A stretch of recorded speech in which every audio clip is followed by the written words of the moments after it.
Hello guys, how's it going? My name is Dal. Since the launch of the patch 10.2, I've been hard at work grinding out dungeons and raids to get my rogue geared to the teeth. But after a few weeks have gone by, the grind has mostly slowed down, and I've been able to collect most of my best in slot pieces, bar a handful of few items still missing, but the most crucial pieces of gear that I need to perform have already been acquired. And since my rogue is sitting pretty, I've begun to spend more time on my alts, collecting their newest tier sets, testing out their new talent builds, and finally exploring some of the most fun class changes on offer since the launch of Season 3. And I often get questions from you guys asking me for recommendations regarding which classes you should play or which ones you should check out if you're interested in playing new alts. On the channel, we've been able to cover the strongest meta picks for a Season 3, since everybody always wants to pick something strong and viable for group content. But in today's video, I'm going to focus on my most fun playstyle picks that you should probably check out, no matter which class catches your interest for the patch 10.2. But right before that, most of you guys watching these kinds of videos are still not subscribed. However, the more of you remind, the more of you do. So let's keep it going. Subscribe to the channel and ring the bell if you're watching these videos anyway. Especially if you want to get more regular content regarding Dragonflight 10.2 or any of the future updates going forward. To start things off, we have the class of Death Knight, where I think the spec of Unholy is one of the most easily recommended specs in the game. Besides Blood Death Knights, which are a ton of fun but have a bit of a difficulty curve which stops them from landing on this list, Unholy Death Knights rework for the patch 10.2 left them feeling strong when it comes to single target raiding, but also even stronger in other forms of endgame content. This is evident specifically in Mythic Plus dungeons, but also even more so within PvP. Whether we look at their burst damage or, more importantly, their sustained damage, Death Knights are currently wreaking havoc with some of the most unhealable numbers imaginable. Also, when playing a Death Knight for the patch 10.2, that's a perfect class that's also a candidate for the newest legendary added with Season 3, which is going to make him even stronger once you get your hands on this powerful weapon. For Demon Hunters, there's no other spec that's easier to recommend than Havoc Demon Hunter, as their rework for the patch 10.2 left them much stronger than ever before. For the longest time, Demon Hunter's intro experience for newer players has always been fantastic. However, now with 10.2, after the talent revamp, there's now much more depth to this playstyle that makes him a much more challenging spec to fully master. And for me, that key feature is something that I look forward to with every single spec, something that has some sort of a skill progression involved. With the more gear I collect and the more time I spend with a spec, the better I start to understand the mechanics behind it, and the better I start to perform when it comes to endgame content. Besides this, Demon Hunters are still incredibly mobile, with strong personal defensives and a ton of control abilities, which is everything you would want out of an agile melee playstyle. When it comes to Druids, I think the easiest one to recommend is Balance, which is, like Demon Hunters, are fairly easy to get into, as balancing between Wrath and Starfire and their Eclipse mechanic is simple to begin with. However, add this with the weaving of your damage over time abilities, while having a strict management of resources where you're always maximizing every single global that you cast does add towards the skill progression of the spec. Balanced Druids, like every other Druid, also have a fantastic support kit, from Typhoon, Vortex, Mass Root capabilities, Incapacitating Roar to disorient all enemies, a Solar Beam to silence all casters, stuns and group movement speed increases, as well as the use of hybrid Druid aspects to maximize certain parts of the gameplay, especially when it comes to things like defensives. Restoration Druids and Balanced Druids do that a lot better than Guardian and Feral, and to me that's probably the best part about playing a Druid, where you're able to tap into all the different parts of your hybrid gameplay. Then we have the class of the Evoker, where Augmentation continues to be the must-play recommended option from patch to patch. Augmentation's gotta be one of the easiest classes to pick up as a new player, and while the buff management playstyle may seem intimidating at first, it's rather quite easy to manage in practice. Augmentation offers some of the best support in the game, which makes him highly sought after when it comes to endgame content, and Augmentation also gets to focus on mechanics and enemy disruptions to support their allies without losing much on overall damage effectiveness, where some classes may have to sacrifice a global in order to land a stun or other forms of crowd control. Then we have the class of Hunter, where it's easy for us to recommend Beast Mastery, since currently it is the strongest pick available for the patch 10.2. Beast Mastery got a very slight talent rework during the development of 10.2. which opens them up to finally utilize the cooldown of Call of the Wild, which they can augment to either deal additional single target damage or fantastic group-wide damage, which boosts the performance in raids and dungeons. This has allowed Beast Mastery to start performing much better when it comes to endgame content, shooting ahead of survival and marksmanship. Combined together with insanely good mobility and a fantastic utility kit, Beastmaster Hunter is looking like the spec to play for the current season.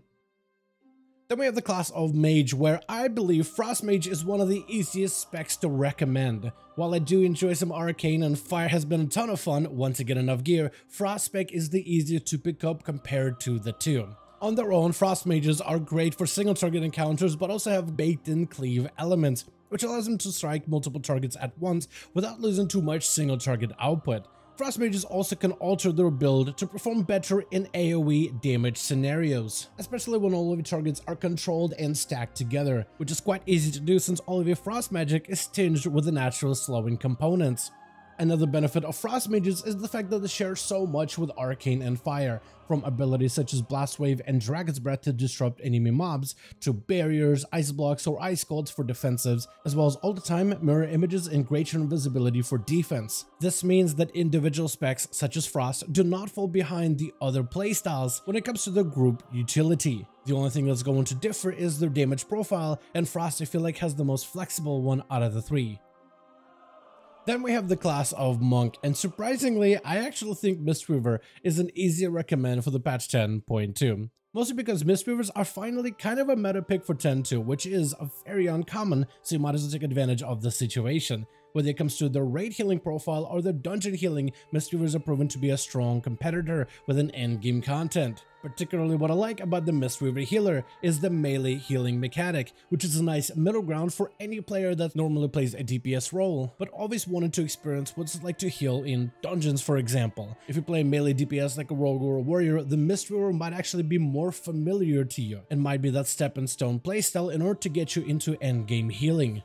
The only big difference will be, instead of popping your cooldowns offensively to deal more damage, you'll be using them defensively to counter the damage that's being dealt to your party, but the concept is mostly the same. It also helps out that currently Mistweaver in the current meta is a strong group-wide healing class. That's also very reliable with a fantastic tier set that's great for enhancing all healing output, but also a ton of instant cast healing elements which allow the melee healing playstyle to flourish, on top of being very mobile, very defensive, and also very self-survivable.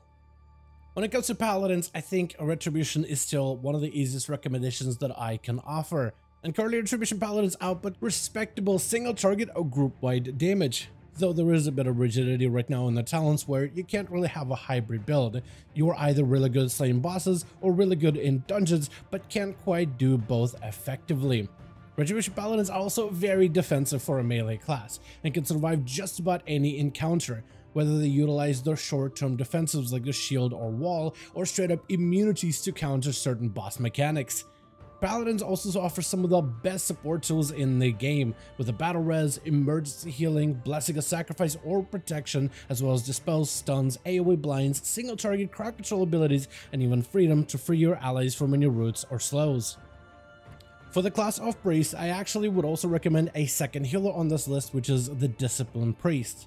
Discipline Priest is kind of like a DPS healer playstyle, but a ranged version of what a Mistweaver does, made more simplified with some of the straightforward changes done for the 10.2 development. Right now, Disc Priest is also, like Mistweaver, is a great middle ground playstyle for those of you that play ranged DPS but always wanted to try healing. This is a lot more true in dungeon content specifically, where Disc Priest is able to output a ton of offensive power in order to help out their allies. However, in some of the high-end raid healing, this will be one of the more complex and more difficult specs to pick up, even though they slightly simplified him for the 10.2. Disc also got a very aggressive tier set, which lets you double down on some of the most damaging components that make up your talent tree, together with absorbs to prevent damage, strong party defensives to dampen damage, as well as a healing playstyle that actually feels quite reliable once you get the hang of it. Disc Priest is a fantastic spec to invest into for the Season 3. The next class on this list will be the Rogue. As someone who's an Outlaw Rogue main, I actually have to differ from my personal taste and recommend Assassination for any new player picking up this class for the 10.2. as Assassination right now is the most straightforward spec of Rogue to pick up, with a very predictable cooldown timings compared to the other specs, which makes it much easier to get a grasp of. Assassination also sports much better AoE damage than every previous patch before it, making it notably stronger in cleave and in AoE content for dungeons as well as certain AoE raid fights. Also, Assassination offers some of the best overall damage within Season 3. Even though they did hit him with a couple of nerfs a few weeks ago, this still offers some of the most competitive numbers out there when it comes to playing a rogue for the patch 10.2. Next up is Shaman, where I think I want to recommend the enhancement Shaman specifically. Even though I'm a big fan of Elemental, the new enhancement tier allows you to play a melee Elementalist build, which is fun, strong, bursty, but also has a lot more range to it than most melee classes would. Enhancement Elementalist build specifically is very flexible with a lot of your talent loadouts that allows you to really min-max and fine-tune your experience for a variety of encounters, whether you're trying to optimize for a single target raid fight, or maybe like a council, multiple target cleave fights, or maybe a little bit of versatility and a mix of both, something you would see in dungeons. You could really fine-tune all aspects of your enhancement Shaman with the current talent tree loadout. Enhancement is also, like every other Shaman, is utility galore, specifically for dungeons, with group control, with AoE stuns and even knockbacks, Wind Fury Totem to buff all of your melee, off-healing with abilities such as Ancestral Guidance, and a bunch of totems to buff your allies or debuff your enemies, slowing down their movement, keeping them in place, or keeping your allies moving forward. Then we have the class of Warlock, where right now I would recommend Demonology to anybody picking up this class for the Season 3. As Demonology's profile was changed for 10.2 similar to the Unholy Death Knights, which is going to allow them to focus on basic demonic summons, their basic ability casts, and even their Felguard, while de-emphasizing certain things like the power of your Tyrant or the power of your Pit Lord cooldown, which feels better when it comes to the day-to-day gameplay of Demonology. This allows the spec to shift its mindset from lining up the biggest demon every minute 30 seconds while also having a slightly middling rotation in between, to now every single ability you use in day-to-day combat is impactful and feels great, which keeps Demonology feeling quite strong for the 10.2. Warlocks also have fantastic survivability, so Warlock as a class is an easy recommend to anybody looking to pick up a powerful range caster. Lastly, we have the class of Warrior, and I feel like the carpal tunnel inducing Fury Warrior is an easy recommend for the current season. What's great about Fury Warrior is the fact that it's a very flexible warrior spec. Good for single target, good for AoE, but even better at dynamic encounters, specifically when it comes to Mythic Plus dungeons.